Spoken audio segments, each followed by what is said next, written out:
Renascer da Esperança, de Sandra Carneiro, pelo Espírito Lúcio, parte 8, capítulo 37. Na mansão, Fernando subiu as escadas a passos rápidos, erguendo levemente a batina para não atrapalhar. Assim que entrou, cumprimentou lacônico a prima e a tia e indagou: "Onde está Ricardo?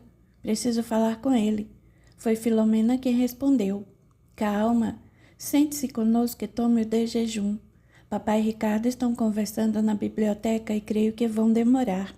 "Não, obrigado. Vou aguardar no jardim." Filomena segurou o primo, dizendo: "Acalme-se, Fernando, o que você tem?"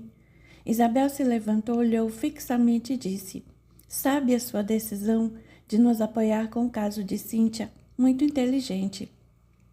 E afastou-se, sem que o sobrinho pudesse fazer a pergunta que lhe vinha à mente. Ele então a transferiu para Filomena. "Do que ela está falando? Eu não apoiei coisa alguma. O que você aprontou desta vez?" "Absolutamente nada. Fiz apenas o que é certo. Não precisamos prejudicar nossa vida por causa da menina. Ela é muito jovem e, de qualquer modo, acho que a situação é temporária. Ricardo não permitirá que se torne freira." Enquanto ela falava, indignado, Fernando ouvia vagamente a discussão entre Ricardo e o pai, vindo da biblioteca. O jovem padre andava de um lado para o outro, sem dar muita atenção à prima. Finalmente, Ricardo saiu da biblioteca abatido. Passou por Fernando e mal o cumprimentou. Subiu depressa, sem olhar para os lados. Fernando se apressou em entrar na biblioteca para conversar com o tio. Antes que o fizesse, Filomena segurou-lhe o braço com força e alertou: "Não me contradiga, ou mais tarde se arrependerá muito." Aturdido pela ameaça, Fernando entrou. O tio estava de saída e, quando o viu, disse: "É bom que tenha vindo, Fernando. Quero que entregue estes livros a Dom Antônio logo que eu vi. Eles estavam com Emily, na hora em que foi presa. Um deles é o Novo Testamento e parece inofensivo. Mas este..." Ergueu e mostrou a capa ao padre. "É um dos que foram queimados. Quero que eu entregue ao bispo. Ele saberá o que fazer. Além do mais, parece que nossas suspeitas sobre Emily se confirmam. Está mesmo desequilibrada e envolvida com essa seita." Fernando pegou os livros e ainda tentou deter o tio. "Preciso falar com o senhor sobre Cíntia." Dom Felipe, entretanto, já passando pela porta da biblioteca, foi taxativo: "Esse assunto está encerrado nesta casa. Acabei de ter a última discussão sobre ele com Ricardo e não quero mais falar nisso. Agora preciso ir. Importantes compromissos me aguardam." Fernando, carregando os livros, saiu da casa aborrecido e voltou para a paróquia. Lá chegando, foi direto para o quarto e se trancou. Sentou-se na cama com a cabeça entre as mãos, angustiado, quase desesperado, por não saber de que maneira defender Cíntia. Aturdido, levantou-se e andou de um lado para o outro. O livro dos Espíritos estava sobre a mesa e o atraía. Procurava afastar a atenção dele e se concentrar no problema que queria resolver. Depois de algum tempo esgotado, sentou-se outra vez na cama. Olhou demoradamente para o livro e não se conteve. Folheou entre temeroso e curioso. Acabou por abri-lo no início e, cedendo ao impulso, pôs-se a ler a introdução. À medida que avançava na leitura, impressionava-se com a lucidez dos pensamentos ali expressos. Passou o dia trancado no quarto. Ao final da tarde, o auxiliar dos serviços da igreja bateu à porta. "Padre Fernando, está quase na hora da missa." Sobressaltado, ele ergueu a cabeça e custou um pouco a responder: "Estou quase pronto." Após celebrar a missa e cumprimentar os fiéis, o que fez com muita dificuldade naquele dia, Fernando se trancou novamente no quarto e mergulhou no livro até altas horas. Foi só quando percebeu o cantar dos primeiros pássaros que o fechou e se deitou. Sentia-se encantado com o que acabara de ler. Entregou-se à meditação e por fim adormeceu. Logo que amanheceu, ele já estava acordado e retornava à leitura. Assim continuou ao longo de quase 2 semanas. Dividia-se entre o livro, as preocupações sobre o que fazer com a situação de Cíntia e a celebração das missas para as quais estava escalado. Naquele período, passou a fugir cada vez mais de suas obrigações. Rezava tão somente as missas que não conseguia transferir para o encarregado da paróquia e não aceitou entrar no confessionário uma única vez. Na verdade, fugia dos fiéis. O pároco, estranhando o comportamento do rapaz, questionou: Afinal, Fernando, o que acontece? Você está distante, meu filho. O que o inquieta? Estou preocupado com Cíntia.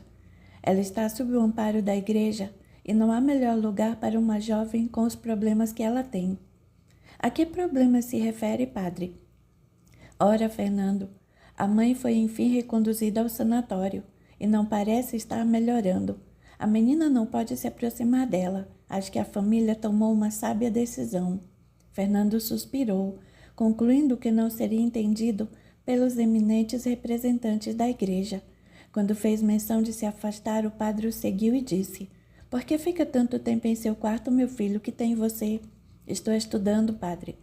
Precisamos estudar para melhor servir a Deus, não é?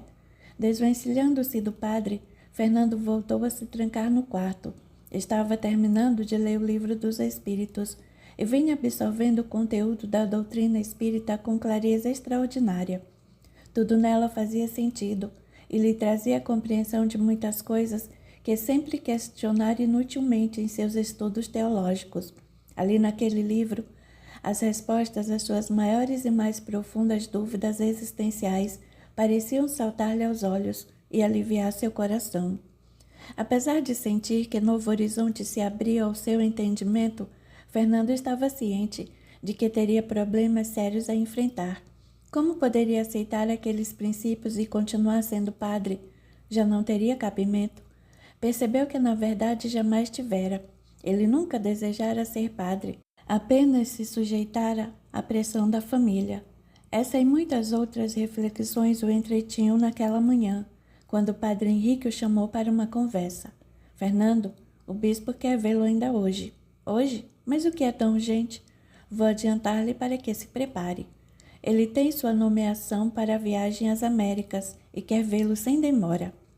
Fernando sentiu o sangue sumir-lhe do rosto e o coração bater descompassado.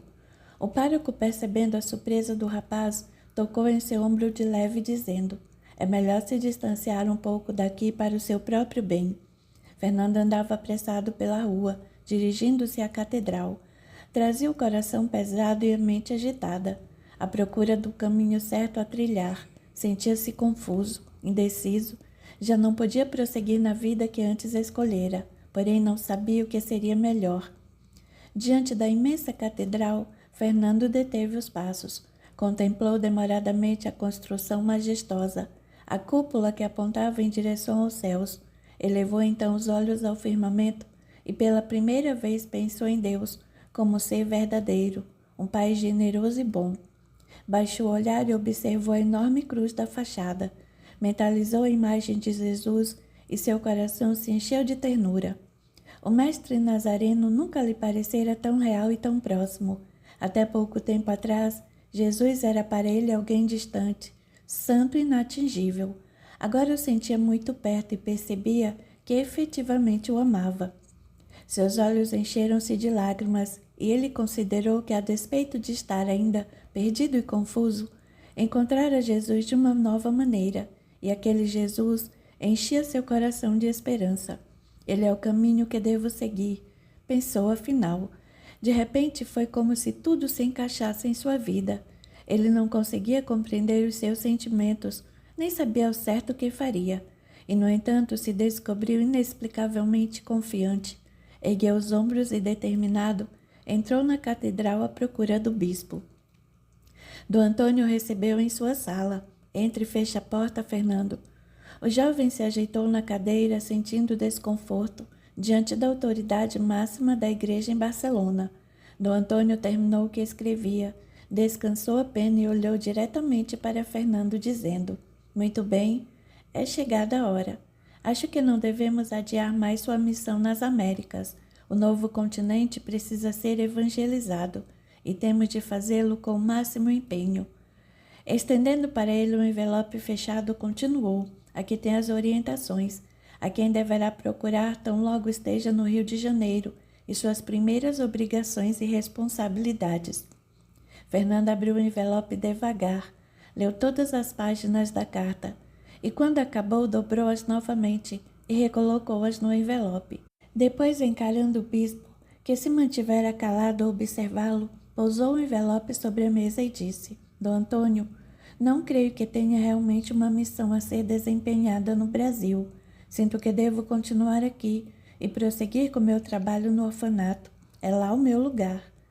Padre Fernando acho que não entendeu. A questão não está em discussão. Não estou aqui perguntando sua opinião. É uma ordem e sabe que deve obedecê-la. Fernando se levantou lentamente e respondeu: Não, Dom Antônio, não acho que deva obedecê-la, não mais. Até hoje fiz tudo aquilo que a Igreja me ordenou.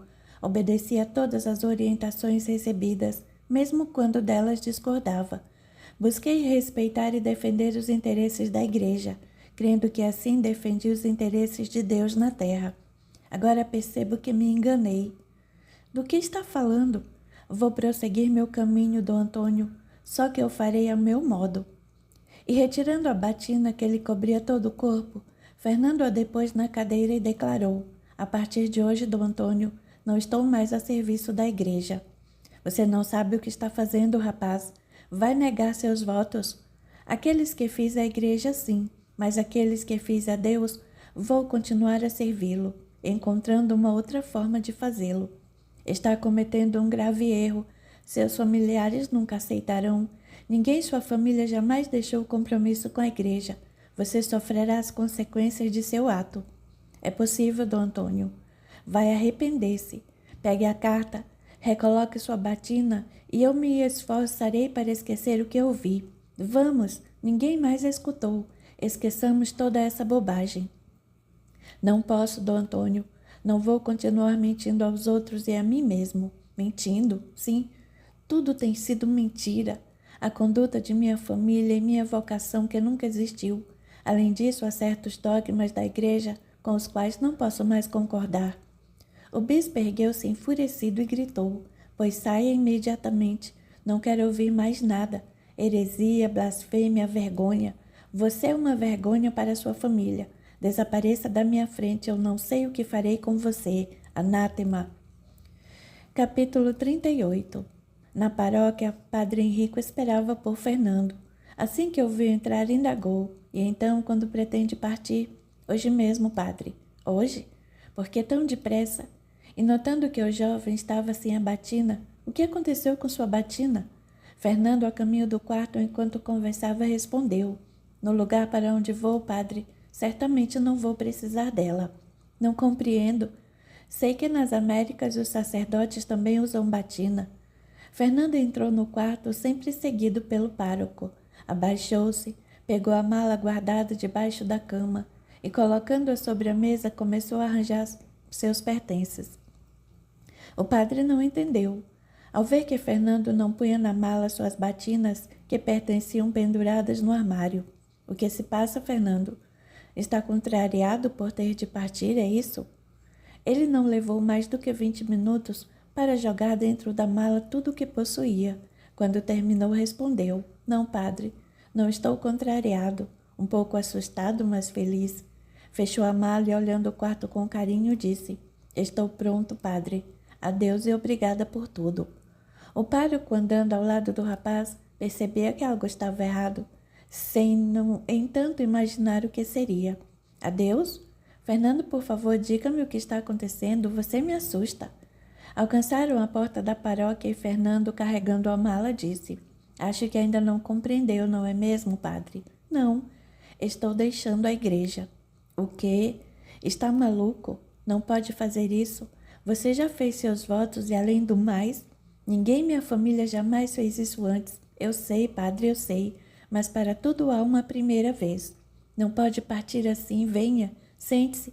Vamos conversar com calma. E o segurava pelo braço. Não há mais nada a ser dito. Que Deus o abençoe e ilumine, padre. Que Deus ajude a igreja. Sem esperar pela resposta, Fernando saiu e desapareceu na trilha que levava ao orfanato. Lá deixou a mala no quarto e logo trancou a porta, saindo de novo. Dessa vez procurou uma carruagem que o conduziu até o centro da cidade. Tinha pressa. Sentia-se quase compelido a agir daquele modo. Ele não compreendia. mas havia enorme convicção em todos os seus atos. Enquanto a carruagem avançava, ganhando as ruas principais que desembocavam no centro, Fernando se preparava mentalmente para o que estava prestes a fazer. Quando a carruagem parou em frente à delegacia, ele saltou e entrou confiante. Aproximou-se do atendente e disse: "Preciso falar com o responsável pelo caso de Emily de Bourbon e Valença. Tenho importantes revelações a fazer." "Quem é o senhor?" perguntou o atendente. "Sou primo do marido de Emily, por favor, é urgente." O atendente saiu e em alguns instantes retornou com o delegado Eno Garcia, que o cumprimentou. "Olá, Fernando, em que posso ajudá-lo?" "Tenho algo relevante para contar sobre esse caso, delegado, que com certeza mudará o rumo de suas investigações e também a vida de Emily, talvez de toda a família." "Pois então me acompanhe." "Emily tem advogado de defesa?" "Sim, um renomado advogado de Tarragona. Esteve aqui assim que ela chegou e assumiu a defesa." "Eu gostaria que ele participasse de nossa conversa." "Não vejo necessidade alguma." "O senhor conhece bem Dom Felipe, não conhece? E também Dona Isabel?" "Sem dúvida." "Então entenderá, quando souber de tudo, que é indispensável a presença de um advogado." Endo se levantou e caminhou pela sala em silêncio. Depois olhou para Fernando intrigado. "Mas você não tem um advogado de sua confiança?" "Prefiro que seja o mesmo que cuide do processo de Emily." "Está certo. Vou tentar localizá-lo." "Temos de agir depressa, delegado. Muito depressa, ou não poderei contar o que sei." As inesperadas afirmações de Fernando atiçavam a curiosidade do delegado. "E por quê?" "Em breve a notícia se espalhará e estarão atrás de mim." "Quem virá atrás de você? Do que está falando?" "Acabei de abandonar os votos religiosos, delegado, e uma das razões está indiretamente ligada ao que eu tenho para revelar. Percebe a gravidade do que vou dizer?" Encarando Fernando com seriedade, Endo respondeu: "Sim, e vou mandar buscar o advogado imediatamente. Sei que está hospedado na casa de um tal Miguel." O delegado saiu e logo retornou. "Mandei buscá-lo. Deve chegar logo. Espero que venha depressa." Não demorou muito para que um policial entrasse em companhia de um homem simpático. Feitas as apresentações, o delegado, Fernando e Vicente, o advogado, se fecharam em uma sala. Antes, Endo disse ao policial: "Não quero ser interrompido." O policial acatou prontamente a determinação. Tão logo se acomodaram os três na sala, as portas trancadas, Endo disse: "Pois bem, pode começar." "O que há de tão grave a ser revelado sobre esse caso?" "O que tenho a dizer, doutor," disse Fernando, olhando para o advogado, "não poderá ser provado facilmente. Mesmo assim, como estou diretamente envolvido, creio que meu depoimento tem força, tem peso. Participei do complô que foi armado para internar Emily. Foi tudo forjado. Ela nunca tentou matar ninguém, nunca colocou veneno na comida do marido nem da filha. Foi tudo uma armação." Os outros ouviam atentamente, e então o advogado perguntou: "O fato é que foi encontrado veneno no prato que seria servido naquela noite. É a prova principal que a acusação tem contra ela." "Não foi ela quem colocou o veneno." "Não, então quem foi?" "Fui eu que coloquei o veneno." "Você? Mas foi tudo minuciosa e longamente arquitetado." "E por quê? Qual o motivo?" "Emily nunca foi realmente aceita pela família. Apesar disso, no início a toleravam. Só que ela começou a ter as tais crises, ficando descontrolada e como que tomada por uma força estranha, agindo como se fosse outra pessoa. Aí a presença dela na família tornou-se uma ameaça. Imediatamente foi considerada dominada pelo demônio e desequilibrada mental. Tia Isabel estava cansada da nora, queria livrar-se dela de uma vez por todas. Contudo, afora as crises, Emily era a mulher correta, de atitudes impecáveis. Quando o problema se agravou, minha tia pediu a Ricardo que a internasse. Ele relutou muito, pois amava a esposa, porém as alterações de comportamento se repetiam. Minha tia temia que se espalhassem rumores a respeito e que a reputação da família fosse maculada. Na verdade, tia Isabel não podia tolerar, em sua própria família, alguém com manifestações espirituais tão duramente condenadas à época da Inquisição. Além do mais, Por alguma razão que não consigo entender, penso que minha tia temia. Ela continuou insistindo e Ricardo resistia. Para atender a mãe e tentar demovê-la da ideia da internação, Ricardo contratou o Dr. Francisco para cuidar de Emily. Achava que se fosse algum tipo de perturbação nervosa, o médico poderia resolver. A princípio parecia que ela melhorava, mas depois Francisco disse a Ricardo que o problema era muito sério e que ela realmente era uma ameaça para a família, em especial para a filha. Emily começou a piorar, as crises se tornaram mais frequentes e as atitudes agressivas se intensificaram. Ricardo receava por ela própria e pela filha. Assim mesmo, relutava em afastá-la do convívio familiar. Percebendo que dificilmente Ricardo cederia, tia Isabel preparou o plano, envolvendo Filomena e o Dr. Francisco além de mim. Atento à narração, o advogado Vicente indagou: por que aceitou participar desse plano sórdido, Fernando? Na ocasião também enviei Emily uma ameaça. O que acontecia com ela me cutucava por dentro. Instintivamente, suspeitava que aquilo poderia ser um indício de muitas coisas que ignorávamos e queria que desaparecesse da minha frente. Tia Isabel e Filomena me convenceram, sem muito esforço, de que ela significava um perigo para a família e para a igreja. Asseguraram que tinha manifestações semelhantes às das mal afamadas reuniões das mesas girantes. Para mim foi o suficiente. Sabia que devia proteger a igreja, e esse tal espiritismo me assustava. Foi só por isso que colaborou. Fernando pensou um pouco e respondeu: tive motivos pessoais também, mas de menor relevância em minha decisão. Como Endo Garcia indagasse com o olhar quais eram aqueles motivos, Fernando disse: poderia expô-los, delegado, pois já não tenho nada a esconder. Entretanto, em nada irão contribuir para a resolução do caso. Se houver necessidade, eu contarei sem problema algum. Agora acreditem em mim, precisamos agir depressa. O delegado então perguntou: Dom Felipe participou igualmente dessa armação? Não, tio Felipe foi enganado. Estou certo de que ele não sabe de nada. Apesar de severo e apegado às tradições e ao poder, meu tio não é um homem mau.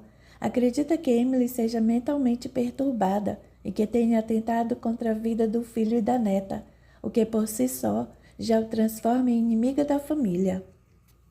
O delegado caminhou pela sala pensativo, depois voltou-se para Fernando.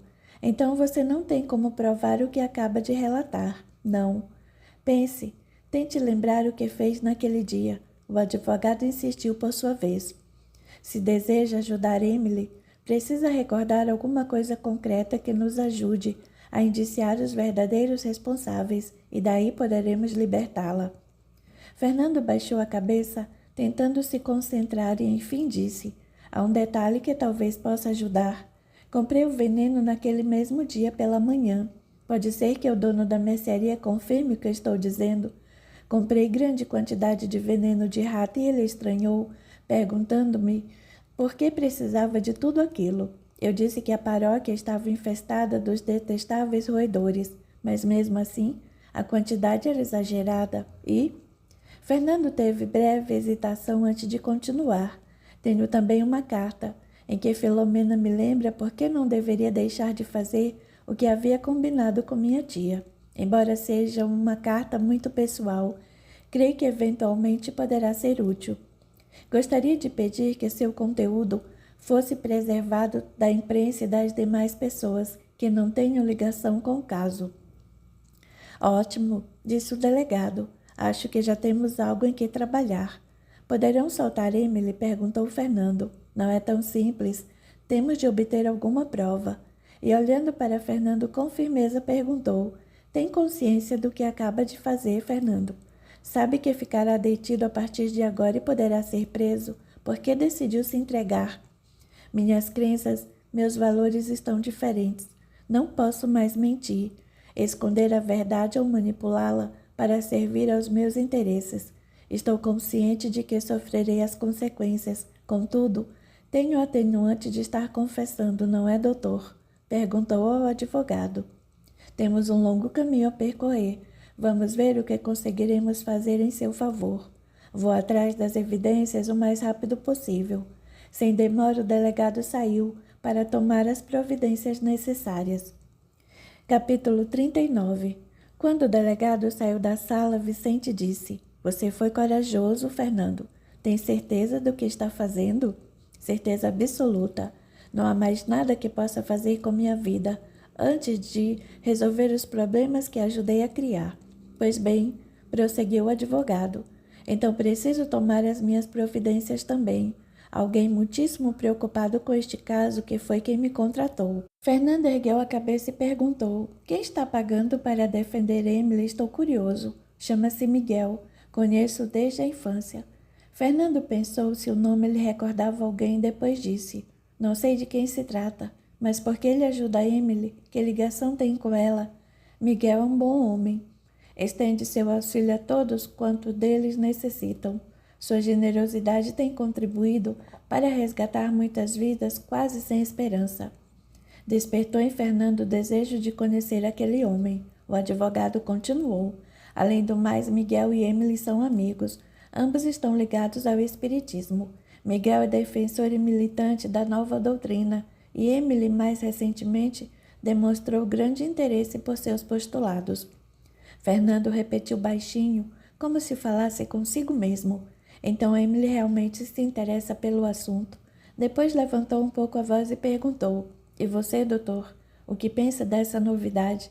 Fixando os olhos nos de Fernando, o advogado sorriu, enquanto dobrava o casaco no braço, preparando-se para sair.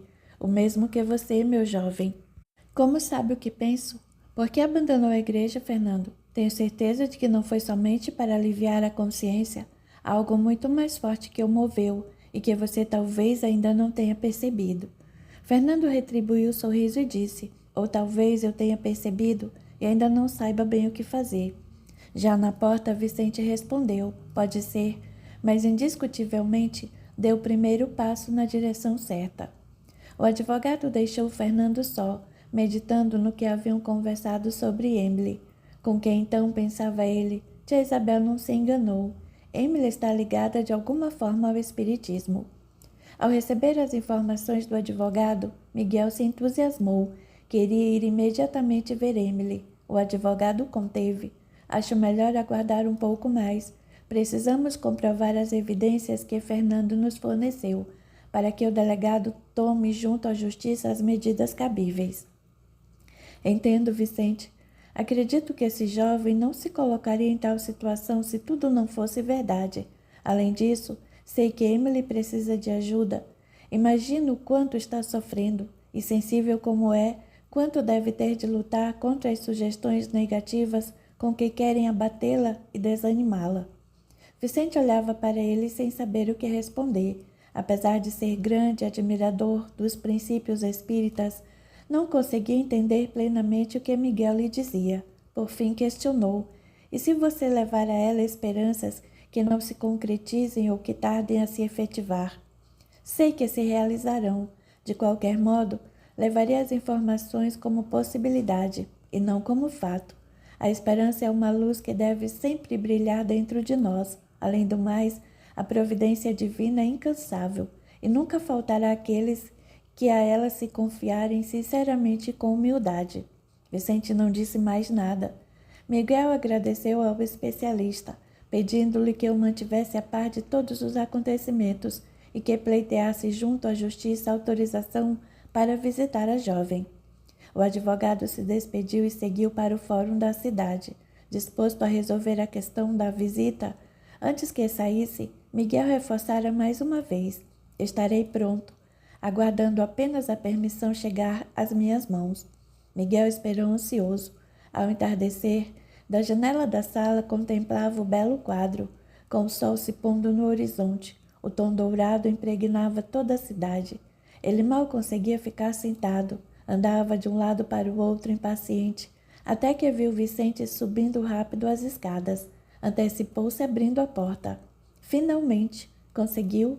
"Consegui autorização e tenho mais boas novas." Vicente entregou o documento a Miguel.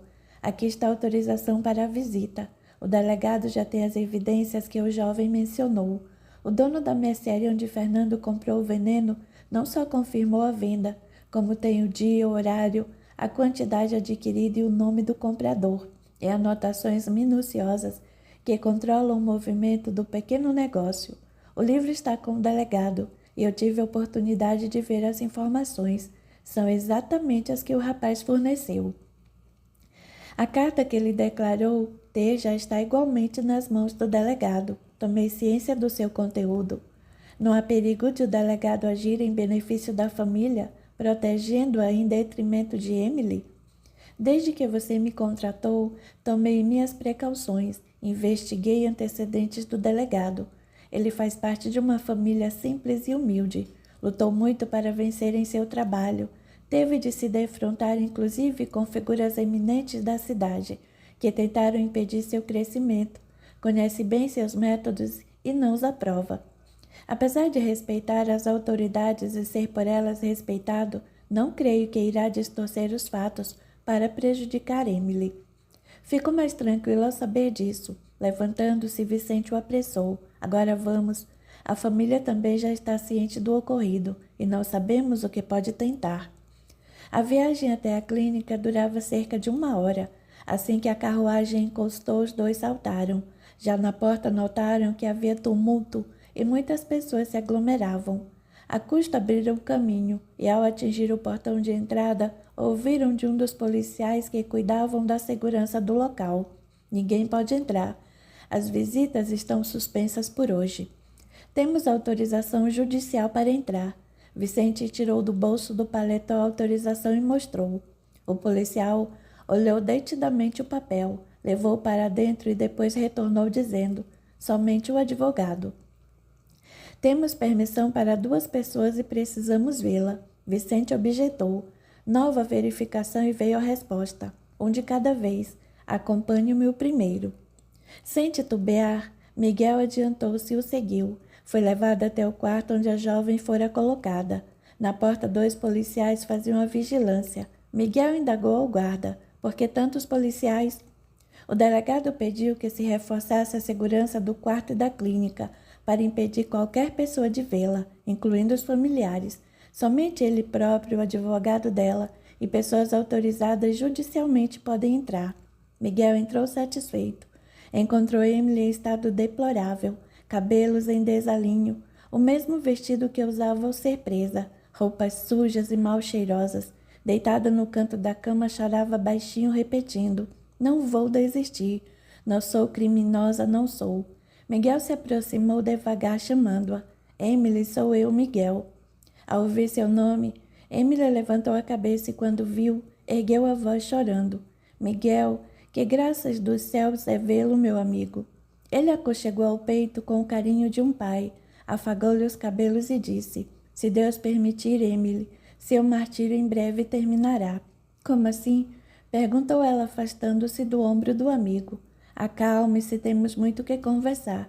Percebeu o tumulto na clínica hoje?" "Notei que após o almoço todos se alvoroçaram, porém não consigo concentrar-me em nada por mais do que alguns instantes. Logo me sinto confusa. Ocorrem-me pensamentos destrutivos e acusatórios. Quando me detenho a lhes dar atenção, percebo entidades assustadoras me dizendo que sou assassina e que vou morrer aqui. A oração tem sido meu refúgio, mas de uns dias para cá as forças estão acabando. Sinto-me sem energia para continuar. Não sei o que será de minha vida, Miguel. Tento manter vivo dentro de mim tudo o que aprendi nos últimos meses e, acima de tudo, a fé em Deus. Penso também em Lucrécia e no muito que ela fez por mim. Quando cheguei aqui me sentia mais forte. Agora tudo está ficando nebuloso. Mal consigo pensar." "Não se aflija, Emily. Deus está sempre conosco." Quase envergonhada por sentir-se tão frágil, Emily disse: "Eu sei. Deus está sempre conosco e, no entanto, somos tão fracos que não conseguimos deixar que Ele fale ao nosso coração." Com os olhos rasos de água, Emily abaixando a cabeça, quando Miguel lhe tocou gentilmente o queixo e a consolou: "Não se angustie mais.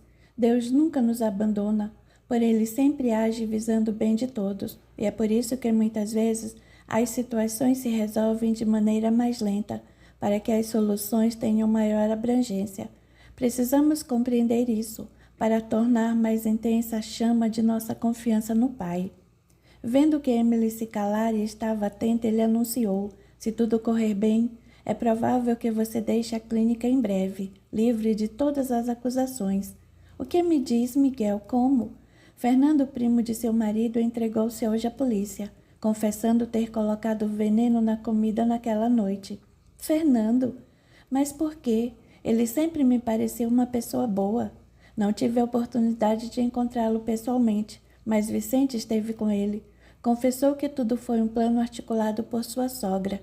Isabel contou com a ajuda da filha, de Fernando e de um médico chamado Francisco. Eu pressentia. Miguel, que alívio você me traz. Estará livre deste lugar em breve. Não é só isso. Eu tinha dúvidas de que pudesse ter feito aquilo. Então sou inocente, graças a Deus.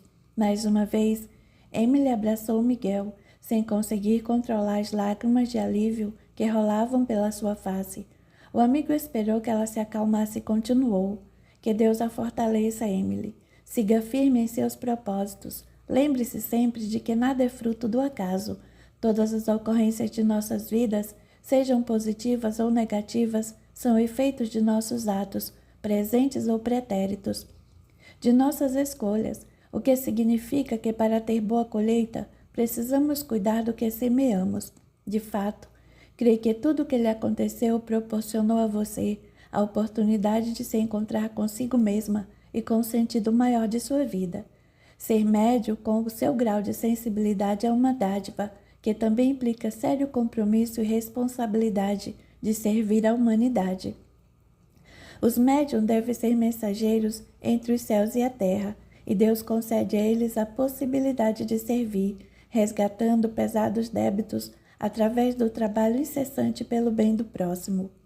Mantendo os olhos fixos em Miguel, a jovem perguntou: pelo que está dizendo, também acredita que eu tenho um trabalho a ser feito?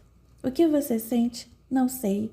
O que mais quero neste momento é resolver minha situação, sair deste lugar e voltar a ser livre. Muito justo o seu desejo, Emily.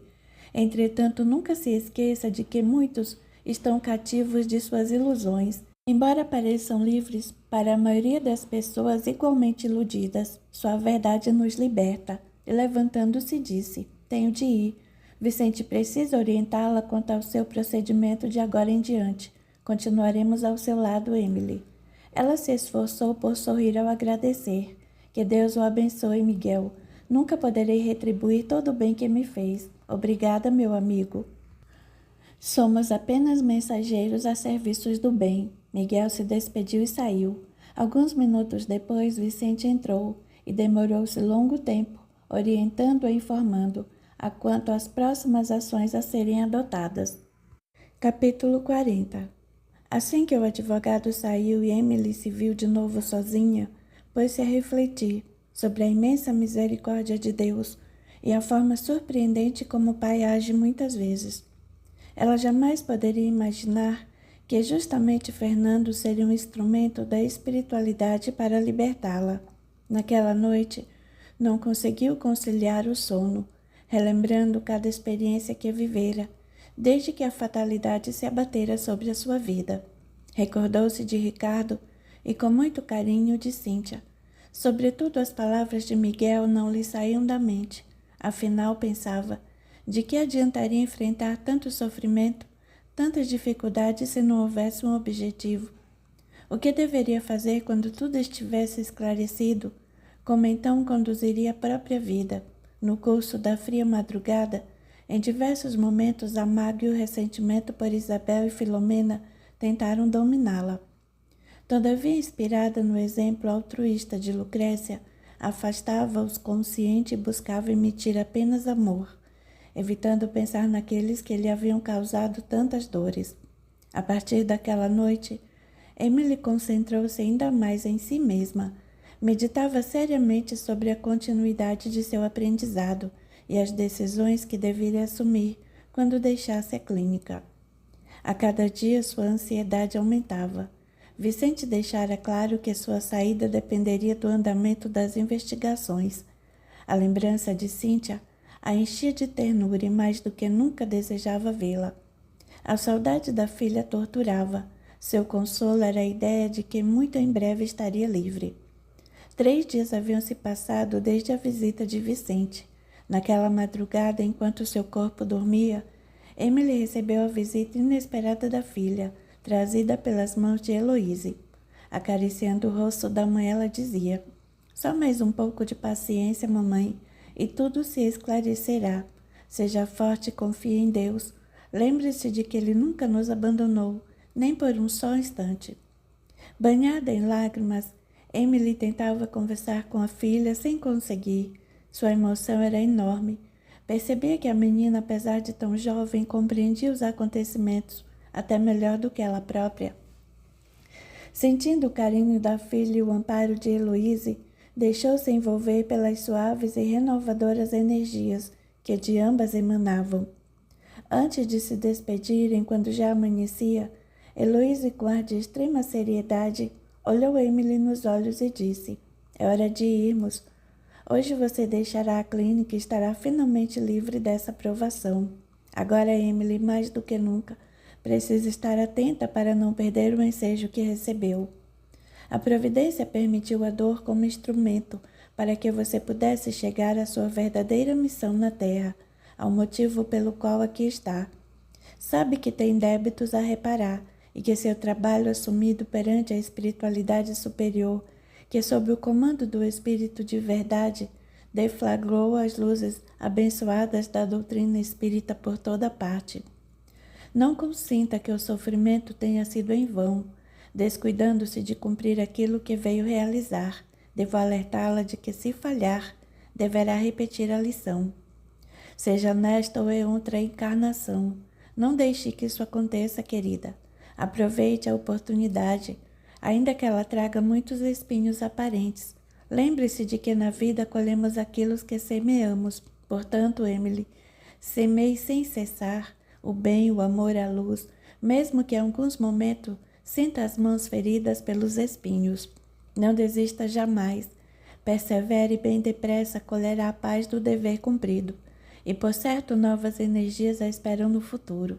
Cintia estará ao seu lado. Este consolo você terá. Tenha fé e prossiga confiante." Mais uma vez, Heloise abraçou com ternura. Emily, fortemente envolvida pela emoção e banhada pelas lágrimas, não tinha condição de dizer nada. Depois foi Cintia quem a abraçou assegurando: "Em breve estaremos juntas novamente." Logo ambas desapareceram em meio a luzes suaves, enquanto os primeiros raios do sol entravam pela pequena janela. Emily despertou com o coração acelerado, tentando rememorar o que se passara. Ainda tinha o rosto molhado de lágrimas e compreendeu que de fato recebera a visita da avó e da filha. Embora estivesse cansada e quase sem se alimentar por vários dias, sentiu que novas forças a invadiam. Levantou-se e caminhou lentamente pelo pequeno aposento, procurando reter as palavras da avó. Desejou ter papel e pena para poder registrar aquele importante recado. Como não dispunha desses instrumentos, repetia baixinho o que podia lembrar, para fixar a lição na memória. Estava compenetrada no exercício, quando a porta do quarto se abriu e Miguel entrou sorridente. "Miguel, que faz aqui tão cedo, meu amigo?" "Vim buscá-la." "Buscar-me?" "Sim, Emily, você está livre." Emily agarrou-se ao pescoço do amigo. "Não sei o que dizer. Esperei tanto por este momento, Miguel." De repente, o semblante de Emily se fez sério. Miguel, estranhando, perguntou: "O que foi, não está feliz?" "Claro que estou. Como poderia não estar? Tenho desejado tanto e por tanto tempo a chegada deste momento aqui." Emily calou-se e Miguel insistiu: "O que a preocupa? Se estiver com medo de retornar à mansão, tranquilize seu coração. Por ora vamos para minha casa, por onde ficará pelo tempo que quiser. Diante dos fatos e tendo em vista que seu marido vive na casa dos que são acusados pelo que lhe aconteceu, as autoridades entendem que seria inconveniente seu retorno ao convívio da família, ao menos por enquanto. Realmente não gostaria de voltar àquela casa tão cedo. Não é isso que me preocupa." Emily sentou-se na cama e respirou fundo, procurando organizar as ideias e depois, erguendo os olhos cor de mel que brilhavam intensamente, disse: "Alguns meses atrás, eu sabia exatamente o que me faltava e o que desejava fazer, Ansiava por recuperar o que me fora tirado, e queria, sobretudo, que aqueles que me haviam prejudicado sofressem a dor do ciúme e da inveja, vendo-me triunfante e feliz. Porém, Miguel continuava de pé atento. Agora tudo o que me parecia essencial não tem mais sentido. Chego a ter medo do que vai ser minha vida de hoje em diante. Miguel aproximou-se dela com carinho paternal. Emily, não tema nada. Ao longo de minha vida, venho presenciando muitas transformações e testemunhando a experiência de inúmeros amigos que passaram por isso. Tenho acompanhado também aqueles que jamais se perguntam o que estão fazendo da existência, se têm ou não uma tarefa a cumprir, certamente com receio da resposta. E creia-me, embora os primeiros pareçam muitas vezes perdidos, sofrendo a angústia da dúvida, o temor do desconhecido, percebo que crescem dia a dia, e à medida que se desenvolvem ficam mais felizes, mais úteis e mais firmes. Diria que as ventanias naturais da vida de todos nós os fortalecem cada vez mais. Portanto, tranquilize sua alma. Este é um grande momento em sua vida, aproveite-o. Parece que participou da pequena reunião com Heloísa e Cíntia esta noite. Como? Emily sorriu e tocou suavemente as mãos do amigo. Deixe para lá, Miguel. Compreendendo imediatamente, ele disse a sorrir. Muito bem, já que todos estamos em sintonia, melhor mesmo é não duvidar e seguir confiante. Pronta? Emily se levantou decidida. Vamos, estou pronta. Miguel abriu a porta gentilmente para a moça, que sem vacilar percorreu o corredor da clínica, diante dos olhares curiosos de funcionários e de outros internos.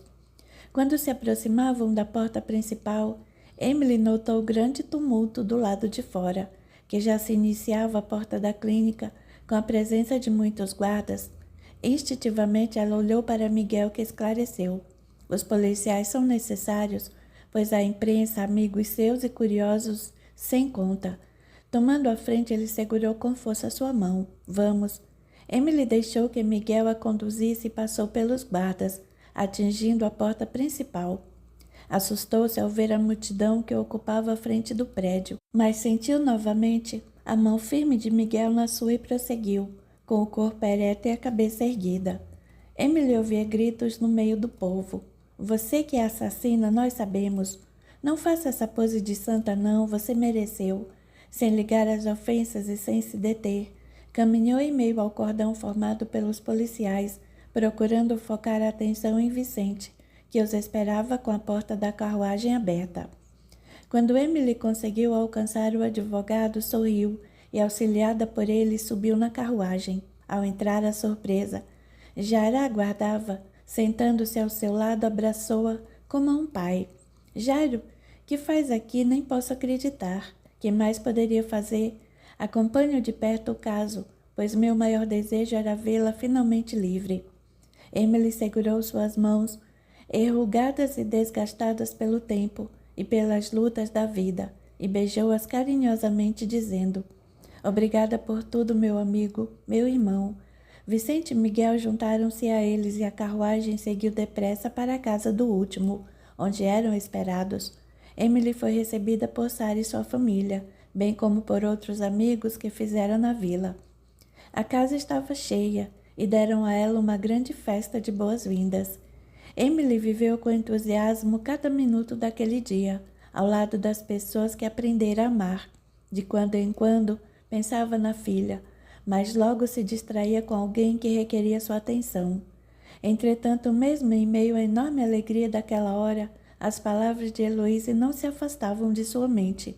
Ela não precisava mais de papel, trazia-as impressas no coração. Capítulo 41.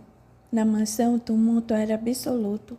Tão logo soube que Fernando abandonara a igreja, Isabel deduziu que estava por vir. Preocupada em atenuar a tempestade, que inevitavelmente se abateria sobre eles, tentou envenenar o marido contra o sobrinho, afirmando que por certo perdera o juízo. Na mesma tarde, receberam o comunicado das denúncias em que ele comprometera a família. Filomena, chocada e apavorada com o que lhe poderia acontecer, imaginando seu segredo descoberto, trancou-se no quarto e lá ficou isolada e deprimida. Foi em vão que a mãe instou para que abrisse a porta. Profundamente abalada, ora chorava sem controle, ora permanecia fitando nada. Ouviu a voz da mãe e fazia cair em pranto desesperado. Quando Isabel se afastava, ela soluçava baixinho, o corpo inteiro tremendo. Não queria comer nem falar com ninguém. Isabel, tomada pela raiva, tornou-se ainda mais agressiva. Não podia suportar o fato de o sobrinho a ter desafiado daquela maneira. Sem se conformar, pediu ao marido providências para que Emily fosse libertada. Gritava: "Precisa fazer alguma coisa, Felipe. Vão soltar aquela desvairada. Aquela mulher é perigosa." "Calme-se, Isabel. Não há muito a fazer diante do que Fernando apresentou à justiça. Ele está mentindo. Só que existem provas do que ele diz. Apresentou provas, entende?" "Que provas, Felipe, que provas? Não sei, não tive acesso a elas. Mas precisa ter. Você deve ter acesso a tudo. Afinal, é uma autoridade nesta cidade ou não é?" Dom Felipe, com severidade, respondeu: "Isabel, você está sendo acusada de tentativa de assassinato, além de muitas outras coisas. Os fatos são bastante graves. Fui orientado pelos nossos advogados a ter muita cautela a conduzir o processo, para não piorar ainda mais a situação. Não acredito que irá se dobrar a esses impertinentes na sua posição, Felipe. Somos donos de metade desta cidade, inclusive das pessoas. A maioria deve algum favor à nossa família e chegou a hora de cobrar. Faça valer sua posição. Não admitam que nos acusem. Faça algo. Seu sobrinho está doente, não vê? Qualquer pessoa que tenha esse procedimento não passa de um doente. Não pode levá-lo a sério. Faça o que tem de ser feito." "Estou fazendo o que é possível. Não quero ver aquela mulher solta. Não vou admitir isso, Felipe. Isabel, a polícia é quem controla o caso. Não tenho como dar ordens nesse nível." "Ora, Felipe, não seja tolo. Quem está conduzindo o caso?" "O delegado Wendel Garcia." "E qual o interesse desse homem?" "Haja rapidamente para que o caso seja abafado." "Não é tão simples, Isabel. Garcia é um homem muito sério e competente.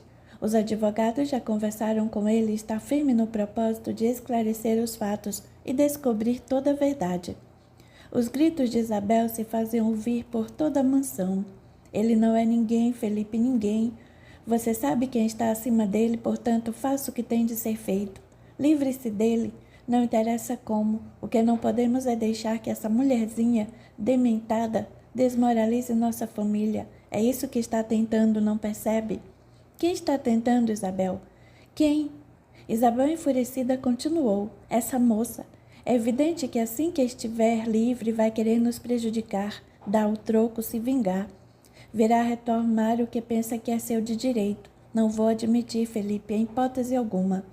Dom Felipe se levantou, perturbado, e andou até a janela, observando a luz do entardecer que se espalhava pelos jardins da mansão. Depois de fundo suspiro, virou-se para a mulher e disse: "Sei muito bem o que você fez, Isabel, mas não se preocupe. Nada lhe acontecerá. Sei que odeia a moça e quis fazer tudo o que podia para proteger nossa família." Isabel ergueu ainda mais a cabeça e respondeu altiva: "É bom que entenda meus motivos. Faço tudo para preservar e defender nossa família." "É claro, Isabel, fique tranquila. Entretanto, não poderemos impedir que a moça seja libertada. E porque não há mais nada contra ela, além das provas que incriminam Fernando, eles têm a sua confissão espontânea. Agora vá ver sua filha e procure descansar um pouco. Filomena está trancada no quarto. Não adianta bater e tentar falar com ela." "E não estou cansada, Felipe. Quero solucionar o problema." Dom Felipe segurou com toda a força o braço da esposa e, apertando, disse: "Desta vez, só desta vez, Dona Isabel, deixe tudo comigo e vá ver sua filha. Estou ordenando. Ela não comeu nada o dia todo." Isabel soltou-se das mãos do marido e reclamou: "Está me machucando, meu marido. Sabe que faço tudo para o bem de nossa família." "Estou falando sério, Isabel, não interfira mais. Seu excesso de zelo está destruindo nossa família, não compreende? Garanto que me empenharei ao máximo para que o caso seja abafado e resolvido. Mas por ora nada posso fazer para impedir o retorno de Emily ao convívio da família. Ricardo está totalmente incontrolável e quer a esposa de volta." "Ricardo é um imbecil. fez uma péssima escolha e pretende persistir no erro. Se ele teimar em receber aquela mulher, que saia desta casa e viva com os próprios recursos. Não admitirei que a louca ponha os pés aqui novamente. Se ele continuar nos desafiando com esse casamento, quero que você o deserde, Felipe. Já que acha que sabe o que faz, que viva às próprias custas. Não lhe dê mais nada, nem dinheiro, nem trabalho. E não ajude com sua influência. Ele que tente obter as coisas com seu esforço, para ver como tudo é mais difícil. Pensa que pode fazer o que quer, mas não é assim. Exausto pela infrutífera discussão, Dom Felipe comentou em tom irônico: como sempre, querida, você está sendo muito radical. Se Ricardo quiser viver outra vez com Emily, darei o suporte de que necessitar. Ele é meu filho, e apesar de não concordar em absoluto com sua escolha, não posso admitir que perambule por aí como um qualquer. Vou ocupá-lo em trabalho que o afaste da cidade de nós, porém me recuso a prejudicá-lo. O rapaz também já sofreu bastante. Isabel, subindo as escadas, dizia em tom agressivo: você me desaponta muito, Felipe. Meu pai jamais concordaria com suas atitudes. Ainda bem que ele não está aqui para testemunhar suas fraquezas. Dom Felipe não respondeu. Virou-se para a imensa janela, que tinha as cortinas abertas. Isabel subiu as escadas pisando duro. Quando chegou ao topo, encontrou Ricardo, que descia apressado. Ao cruzar com ela, gritou inconformado: como pôde fazer aquilo? Como foi capaz de tal armação?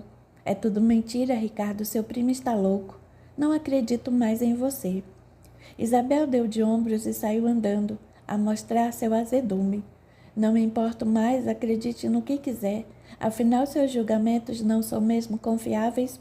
Sem dar resposta, Ricardo desceu as escadas rapidamente. Isabel ainda perguntou: aonde vai com tanta pressa? Buscar Cíntia.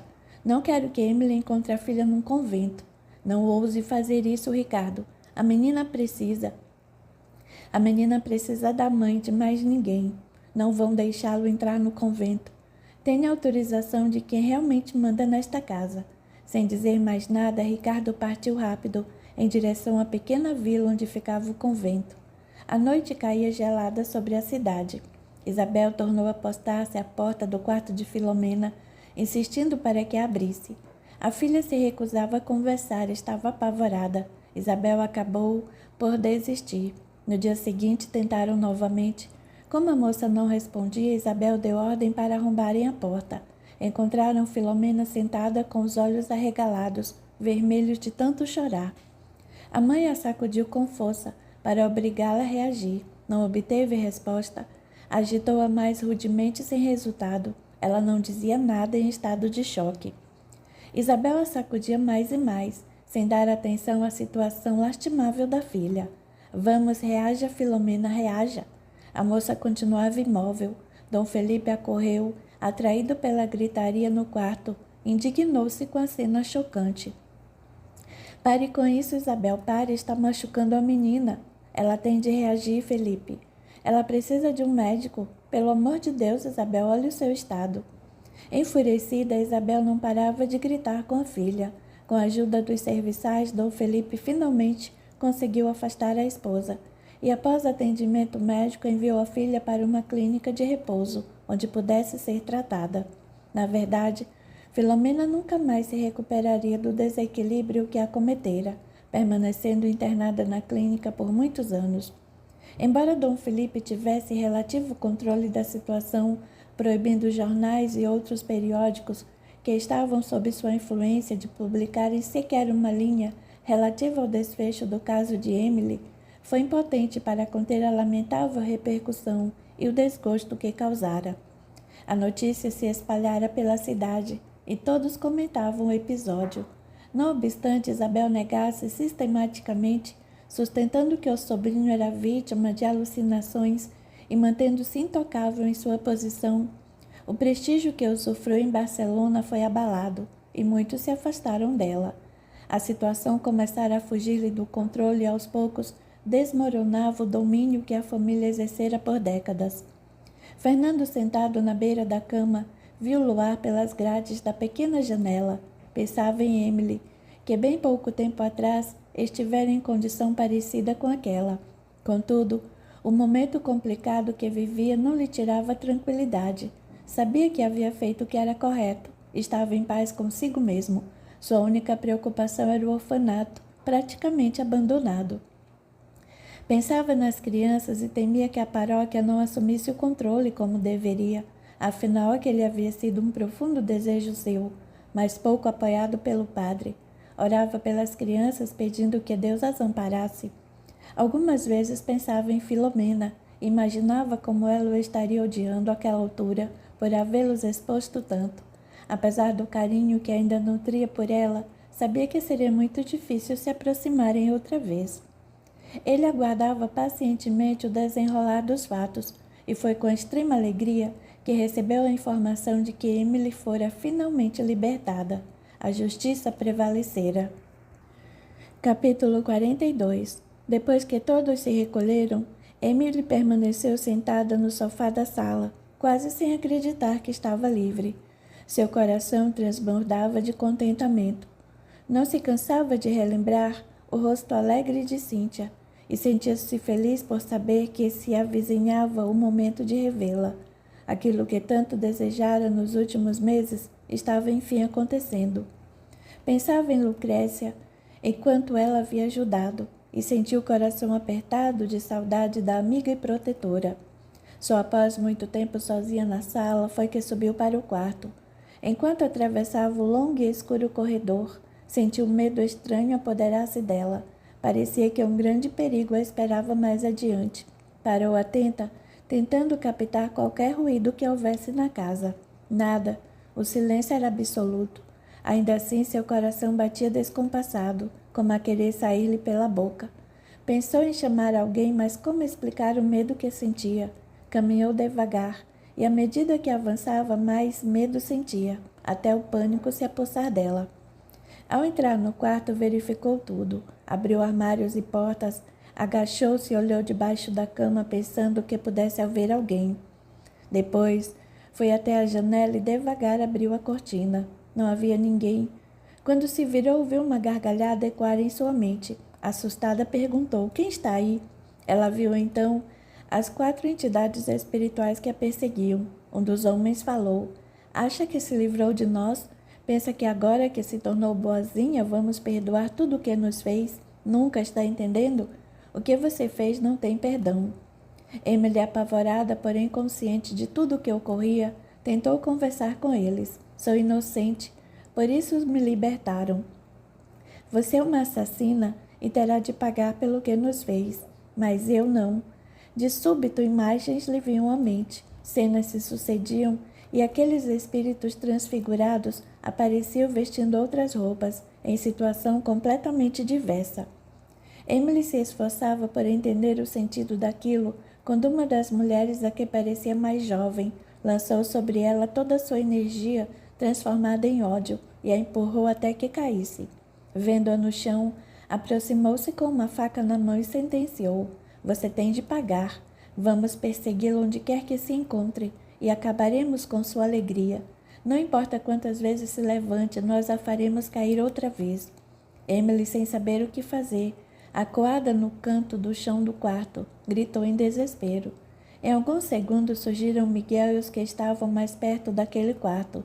Quando Miguel entrou, ela gemia de dor no antebraço direito. "O que houve, Emily?" "Graças a Deus vocês apareceram. Eles se foram, mas meu braço está machucado." "Emily, o que aconteceu?" perguntou Sara, ajudando a amiga a se sentar na cama. "Entidades que há muito me perseguem se mostraram outra vez. Querem me destruir e fizeram ameaças terríveis. Machucaram-me com uma faca. Isso pode acontecer, Miguel, ou estou enlouquecendo?" "Creio que seja possível. Quando o sentimento, seja de ódio ou de amor, é muito intenso, atravessa a barreira vibratória e afeta o campo material. É raro, mas não é impossível." "Acho que nunca senti tanto medo em minha vida." Emily chorava baixinho, ainda assustada. Miguel, Sara e outros amigos a envolveram em prolongada prece, buscando acalmar suas emoções e fortalecer sua fé. Sara se ofereceu para dormir com a amiga, que agradeceu. "Vou aceitar de bom grado, Sara. Gostaria muito que ficasse comigo esta noite." Passado algum tempo, o silêncio voltou à casa. Emily, entretanto, não conseguia conciliar o sono. Repetidamente revia as figuras aterradoras das entidades e remexia na memória buscando descobrir de onde conhecia aqueles rostos. Na manhã seguinte, bem cedo, Emily estava na sala quando Miguel desceu para o desjejum. Acordada tão cedo, conseguiu descansar. Não muito, Miguel. Gostaria de conversar com você. Claro, já tomou seu café? Já, obrigada. Espero na sala. Não demorou muito e Miguel retornou atencioso. Como se sente, Emily? Assustada, feliz por estar finalmente livre, mas com medo do futuro. E depois do que ouvi ontem à noite, muitas dúvidas ocorrem à minha mente. Estou confusa e angustiada.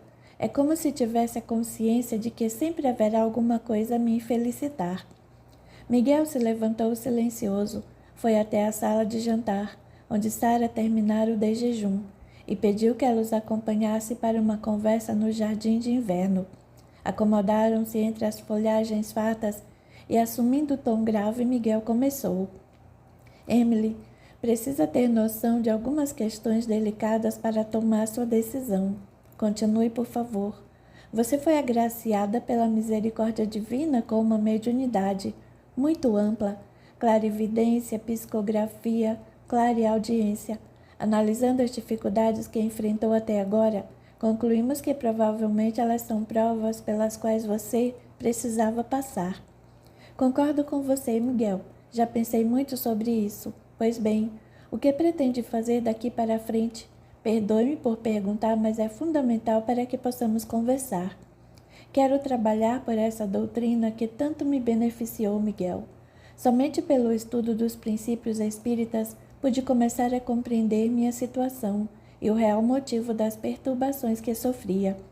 Sei que sou médium e que devo utilizar minha sensibilidade em favor dos necessitados de ajuda.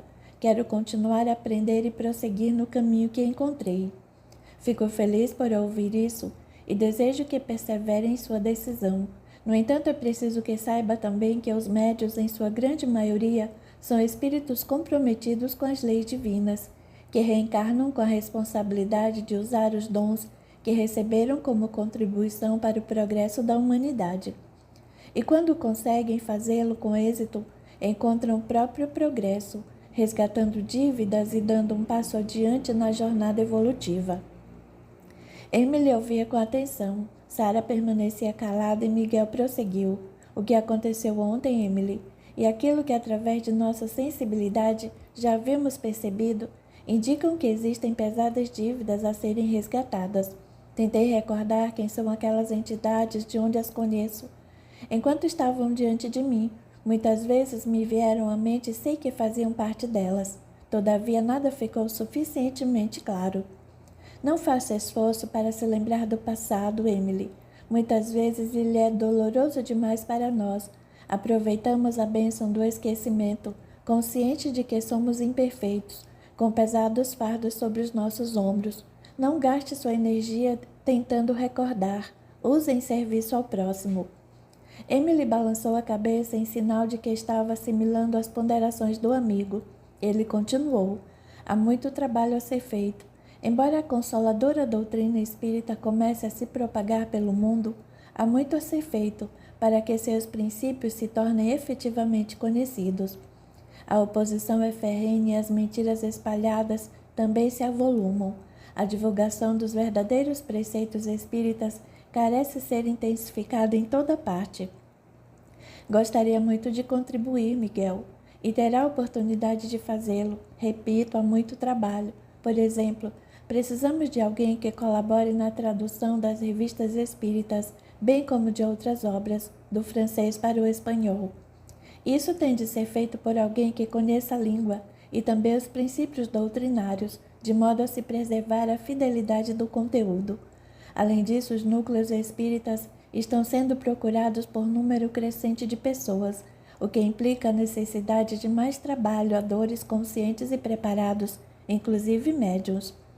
Sinto-me preparada, quero trabalhar, Miguel. Emily não crê que será fácil. Temos em nossa própria experiência e na de muitos amigos a demonstração de que a dor é companheira daqueles que se propõem a atuar nas fileiras espíritas. A dor. Não falo somente da dor física, aliás, a mais fácil de ser cuidada. Refiro-me sobretudo à dor moral, às difíceis escolhas que têm de fazer os que querem servir a Deus com sinceridade e dedicação. Vivemos tempos em que se dá primazia ao prazer físico e ao bem-estar material. O homem busca a satisfação dos seus desejos e a dor não faz parte de seu repertório. Entretanto, é ela que nos faz crescer, sair da acomodação, galgar degraus na caminhada evolutiva. Infelizmente, a grande maioria de nós ainda precisa da dor para crescer, em particular os médios, que enfrentam inimigos do passado, além das resistências do presente, oriundas de suas próprias imperfeições. Miguel fez uma pausa, dando tempo para que Emily absorvesse as explicações. Ela se levantou e caminhou em silêncio até um dos vasos, com farta folhagem. Tirou 2 ou 3 folhas secas e depois se virou para Miguel perguntando: então é muito difícil ser médium? Realmente é, Emily. Nesse momento, muitos estão encantados com a possibilidade de intermediar a comunicação entre os 2 planos da vida. Acham estimulante possuir essa capacidade, antes considerada sobrenatural. Contudo, boa parte deles rapidamente se perde e confunde em seu papel, agindo segundo velhos hábitos e buscando nas atividades mediúnicas a satisfação dos próprios interesses, ainda que camuflados por intenções aparentemente nobres. Ser médio com Jesus é estar a serviço da espiritualidade superior, sem vaidade, compreendendo que a submissão à vontade de Deus é que deve prevalecer sempre. Emily voltou para junto dos amigos e indagou: acha que não vou conseguir, Miguel? Não terei força suficiente? Você pode triunfar em suas responsabilidades, Emily. Deus não lhe confiaria os compromissos desta encarnação se não fosse capaz de dar conta deles. Então, o que devo fazer? Não existe uma fórmula. Todavia, se colocar os preceitos da doutrina espírita acima de seus interesses pessoais, se nunca desvirtuar e, sobretudo, se tentar sinceramente aplicar na prática de sua vida diária os ensinos de Jesus, especialmente a humildade e o amor, com certeza estará no caminho. Emily se calou, contemplando o céu azul através das amplas vidraças do jardim de inverno. Deixou que as lágrimas rolassem pelo seu rosto. Sara segurou-lhe as mãos e disse: você não estará sozinha. Muitos são que nos apoiam, tanto aqui como no plano espiritual. Eu sei, Sara. As últimas circunstâncias da minha vida são uma prova do auxílio constante que recebemos. Sei que temos proteção, não é isso que temo. Então o que é? Emily ergueu os olhos úmidos para Miguel e Sara e confessou: temo a mim mesma. Miguel tocou de leve suas mãos e disse: esse é o desafio de todos nós, Emily. Durante todo o dia, Emily esteve amorosamente envolvida em carinho e atenção dos amigos. No final da tarde, recebeu o aviso de que Ricardo aguardava na entrada, pedindo para vê-la. Capítulo 43. Ao ouvir o nome do marido, Emily ficou aturdida. Sentiu uma angústia antiga, sua velha conhecida. O medo apoderou-se dela. O que vou fazer? Não sei o que dizer. Esperei por este momento e agora não sei como agir. Antes queria que Ricardo sofresse dor igual a que amargurei, quando acreditou em mentiras ao meu respeito. Estava magoada e ofendida por não me haver compreendido, mas diante de tudo o que aprendi, como continuar desejando a mesma coisa? Miguel se levantou e estendeu-lhe o braço. Confie na providência que tem guiado os seus passos até aqui e ponha em prática o que tem aprendido, Emily. Você precisa enfrentar seu destino.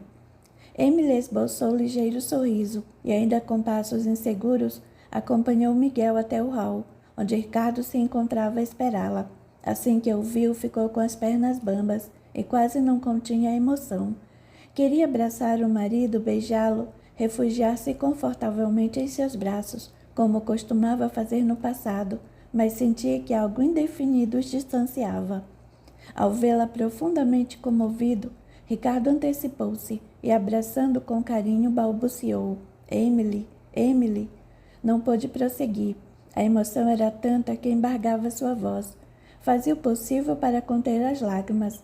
Emily deixou-se envolver pelo terno abraço, enquanto Miguel se afastou, deixando-os a sós.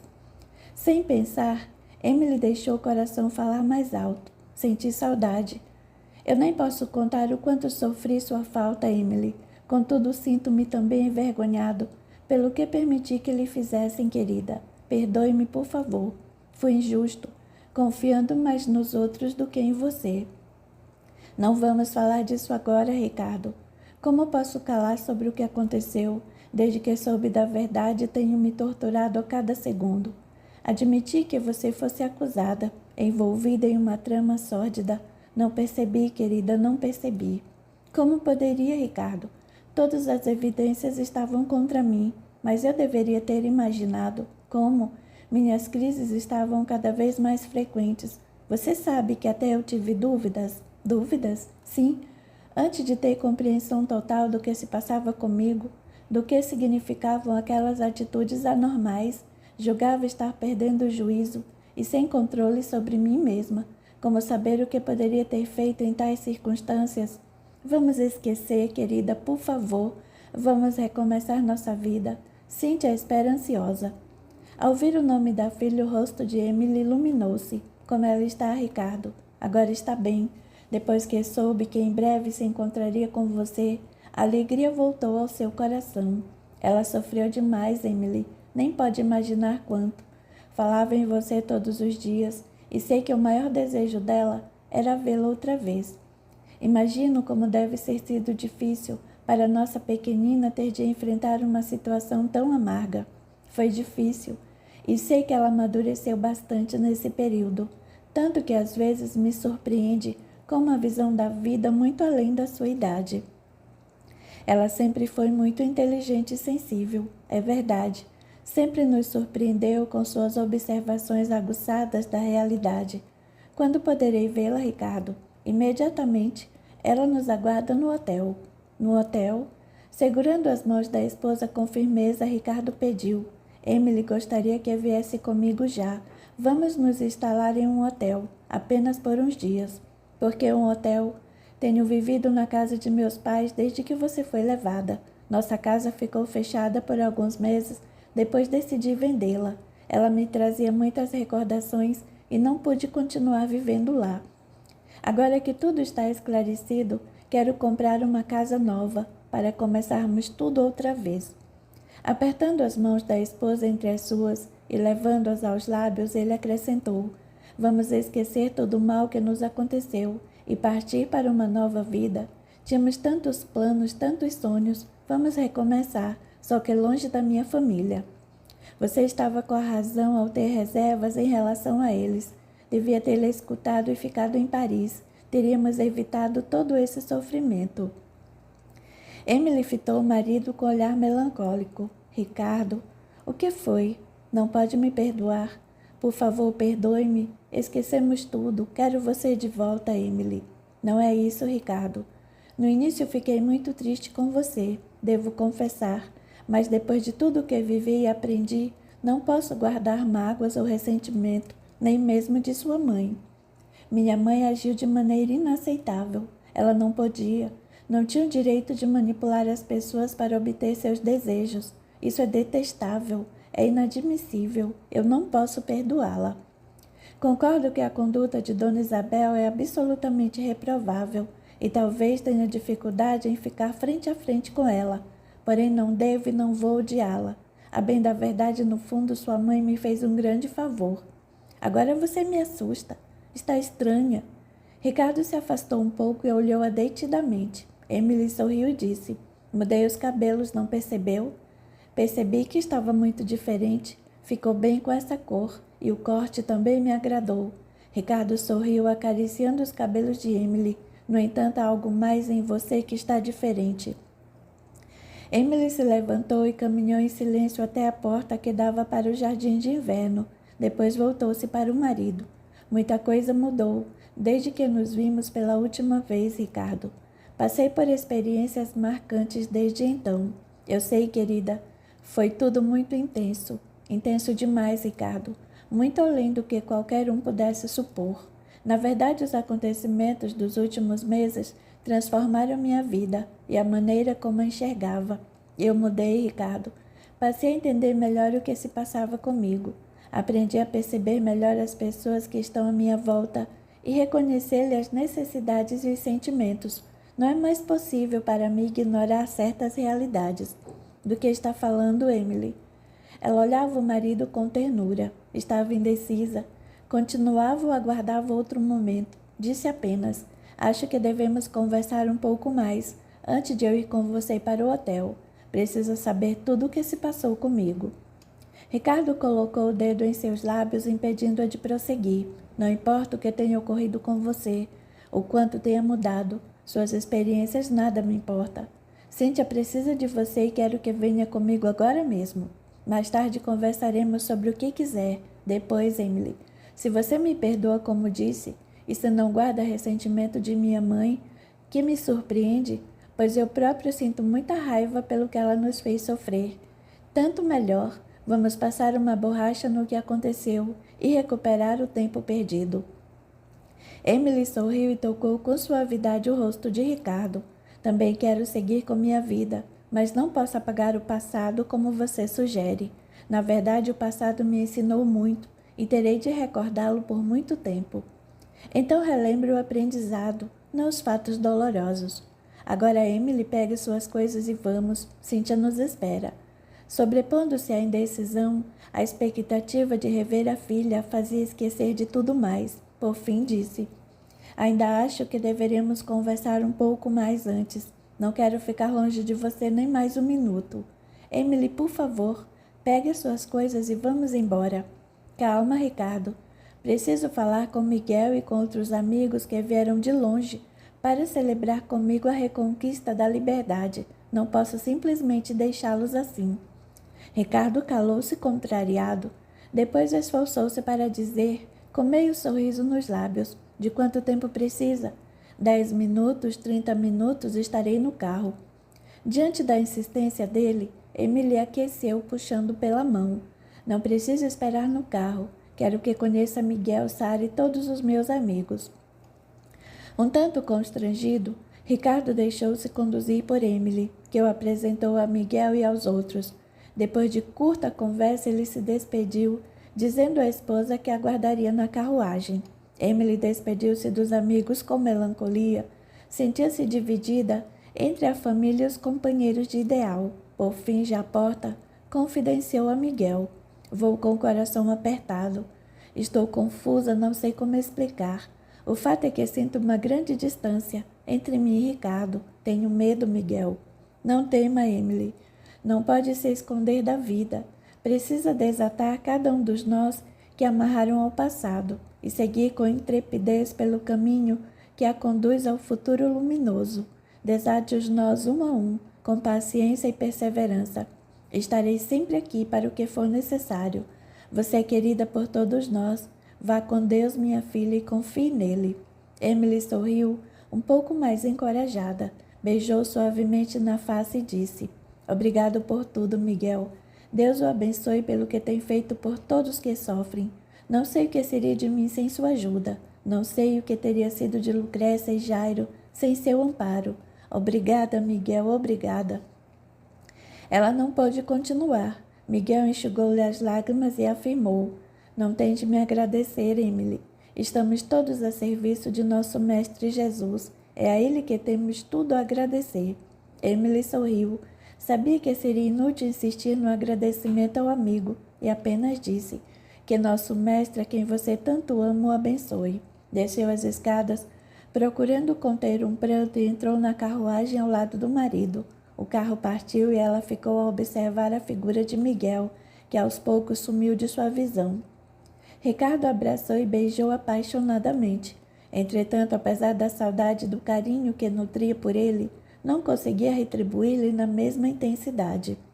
Sentindo a esposa estranha, afastou-se e fitou-a dizendo: deve estar muito cansada, não, Emily? Pobrezinha, tanto sofrimento, tanta luta. E aconchegou ao peito.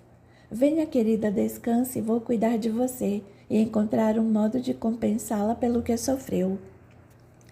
Emily abrigou-se nos braços fortes de Ricardo. Entretanto, estava longe de sentir-se feliz como imaginara. Enquanto a carruagem seguia, Emily escutava o relato do marido acerca dos acontecimentos. Então pediu-lhe que falasse mais sobre a filha. Ricardo se empolgou falando de Cíntia e se emocionou ao mencionar os planos que tinha para o futuro da família. Omitiu o fato de a menina ter sido enviada ao convento, ressaltando apenas o quanto ela se sentira infeliz com a ausência da mãe. Emily procurava acalmar a angústia que lhe tinha na alma, dedicando toda a atenção às informações sobre a filha. Quando a carruagem parou em frente ao hotel, ela quase não podia respirar, tal sua ansiedade. Com o coração acelerado e sem poder disfarçar a emoção, tinha as mãos geladas e trêmulas. Ricardo ajudou a descer, e foi com esforço que conseguiram atravessar a multidão e chegar à porta de entrada. Muitos curiosos, repórteres e populares se aglomeravam diante do prédio. Entre a gritaria e o assédio do povo, Emily e Ricardo alcançaram o saguão. Emily, com o número do quarto onde Cíntia aguardava no 5º andar, não se deteve um só minuto. Entregou ao marido a valise que trazia e subiu as escadas correndo. Assim que chegou no corredor do 5º andar, apertou ainda mais o passo. Uma porta se abriu e Cíntia correu ao encontro da mãe. As duas se abraçaram e não controlaram as lágrimas. Eu sabia, mãe. Eu sabia que você não tinha feito nada. Emily não tinha condição de responder. As lágrimas desciam-lhe pela face. E, embora tentasse conter-se, a emoção a impedia de dizer à filha tudo o que pensara durante aqueles meses de exílio. Cíntia continuava. Senti tanto sua falta, mãe. Eu sei, eu também senti. Por fim, Emily balbuciou. Cíntia colocou as mãozinhas no rosto da mãe e, limpando as lágrimas que caíam, disse: Você está diferente, mãe. Está mais bonita do que antes. Seu cabelo ficou lindo, escuro e mais curto. Apertando mais o abraço, Emily respondeu: Você gostou mesmo, filha? Muito. Então vou deixá-lo assim para sempre. Gosto de você de qualquer jeito, mãe, afirmou a menina sorrindo. Emily e Cíntia permaneceram sentadas no chão do corredor, sob os olhares pasmados de outros hóspedes, até que Ricardo subiu e as levou para o quarto. Os três passaram longo tempo em alegre e descontraída conversação. Cíntia queria saber tudo o que acontecera com a mãe, e a despeito de sentir desconforto com as minúcias das experiências vividas pela esposa, Ricardo sorria, esforçando-se por encarar tudo com naturalidade. Cíntia, por sua vez, também contou à mãe o que fizera em sua ausência, demonstrando carinho especial pelas tardes em que visitara o orfanato com Fernando. Emily se interessou muito pelas atividades da filha no orfanato e lhe garantiu que iriam juntas ver as crianças, logo que tudo estivesse mais organizado em suas vidas. Já era tarde da noite quando finalmente Cíntia adormeceu, vencida pelo cansaço. Emily colocou-a na cama e a observava com ternura, quando Ricardo, puxando-a pelas mãos, pediu: Precisamos conversar, Emily. Não podemos falar amanhã, Ricardo, estou cansada. Acho melhor conversarmos enquanto Cíntia dorme. Emily se sentou na poltrona e, sorrindo, deixou que ele começasse. Querida, compreendo que passou por experiências estranhas e muito impressionantes. Da mesma forma, entendo que queira dedicar tempo a Cíntia e fazer tudo por ela. Sei quanto a ama, porém há coisas que não são adequadas para nossa filha. Por exemplo, falar desses fenômenos sobrenaturais que você viveu.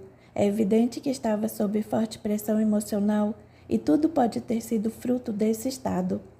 Ele fez uma pausa e Emily permaneceu calada, olhando séria para o marido, que prosseguiu. Outra coisa, não gostaria de ver as duas enfiadas no orfanato.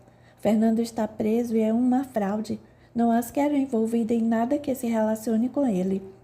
Esse homem prejudicou sua vida. Acho até que deveriam fechar esse orfanato e acabar de vez com essa iniciativa ridícula. É um padre de mentira. Emily fitou o marido profundamente entristecida. Ouvindo, percebia com nitidez o abismo que havia entre eles. Refletiu que Ricardo não poderia compreendê-la nem aceitá-la. Agora pertenciam a mundos diferentes. Quando ele silenciou, ela perguntou: E o que é que as crianças órfãs têm a ver com os desencontros de Fernando? ou com os problemas que porventura ele tenha criado. Que culpa tem elas? Deveriam ser abandonadas por causa do erro de outrem? Ligeiramente desconcertado, ele disse: Não, claro que não. Acho que devem ser transferidas para outro orfanato mais estruturado. Entendo. Ele se ajoelhou aos pés da esposa e, segurando suas mãos, disse: Emily, minha doce e querida Emily, vamos apagar tudo o que vivemos nesses últimos e terríveis meses. Vamos esquecer tudo. Comecemos de onde paramos Antes do que, Ricardo? A que ponto de nossa vida você gostaria de retroceder? Ele se levantou, caminhou até a janela e, virando-se, falou: Quero ser feliz com você, Emily. Fizemos tantos planos, tivemos tantos sonhos juntos. Quero que eles se realizem, só isso. Emily insistiu: Diga-me, Ricardo, a que ponto gostaria de retornar? Quando nos conhecemos, tudo prometia ser maravilhoso. E foi, Ricardo. Mas não podemos interromper a vida. Ela é dinâmica e se renova todos os dias. Hoje já não somos o que fomos ontem e amanhã seremos diferentes. Tudo se transforma, muda e, enfim, progride. Não podemos impedir o progresso. É a lei da vida. Ricardo estava sério e atento, e Emily continuou: As experiências que eu vivi transformaram minha vida, e não posso fingir que não aconteceram. Não peço isso. Sei que você amadureceu através delas. É muito mais do que isso, Ricardo não percebe. Percebo que a amo, Emily, que quero construir tudo aquilo que sonhamos e desejamos. Quero ter outros filhos com você, fortalecer nossa família. E a sua família? O semblante de Ricardo se fechou, deixando transparecer a irritação que o rumo da conversa lhe causava. Esqueçamos minha família. Vou comprar uma casa para nós em outro lugar qualquer que você prefira. Diga-me onde quer morar, qual casa deseja ter. Desta vez vamos fazer tudo como você desejar. Admito que errei ao insistir que vivêssemos perto de meus familiares. Sei que eles não aceitaram, e isso a magoou muito. Reconheço. Emily, sei que errei, por isso peço que recomecemos. Sei que não vai mais querer ver minha família. Não é propriamente isso que me preocupa. Então o que é? Ela o fitou longamente, buscando as palavras para prosseguir. Não sei se você vai me querer como sou, ou melhor, como me reconheci depois de tudo que houve. Eu mudei, Ricardo. Descobri muitas coisas e fatos ao meu respeito, que dão novo significado e outra direção à minha vida. Não sei se você vai me aceitar como sou agora. Daremos um jeito. Vamos encontrar a maneira. E concordará que eu vá com Cynthia ao orfanato? O que tem uma coisa a ver com a outra? Dessa vez foi Emily que se ergueu e suspirou fundo enquanto caminhava, dizendo: Vê como é difícil nos compreendermos. O que é importante para mim pode não ter interesse algum para você. Como vamos conviver assim? Encontraremos um modo, mas você não precisa ir ao orfanato. Não é só o orfanato, é tudo. Meus hábitos agora são diferentes, minhas aspirações também. Não quer mais ser minha esposa. Encontrou outra pessoa. Apaixonou-se e não quer me contar, é isso? É esse tal Miguel? Vocês se envolveram? Não é nada disso, Ricardo. Claro que quero continuar a ser sua esposa, amo você. Quero minha família com certeza. Porém, hoje existem outras coisas importantes para mim, tão importantes quanto você e Cynthia. Ricardo ameaçou responder, quando a menina apareceu na sala pedindo: Vem dormir comigo, mãe. Faz tanto tempo que não dormimos juntas. Abraçando-o com ternura, Emily olhou para Ricardo e disse: Claro, querida. Seu pai e eu temos muito que conversar, mas faremos isso mais tarde, não é, Ricardo? Sem dúvida, vão descansar. As duas merecem. Emily sorriu agradecida e acompanhou a filha até a cama. Aconchegando Cynthia em seu abraço, tentou conciliar o sono. No entanto, não conseguia. De quando em quando olhava o rosto tranquilo da filha dormindo ao seu lado, e então repetia baixinho: Obrigada, meu Deus. Obrigada por ter outra vez minha filha ao meu lado.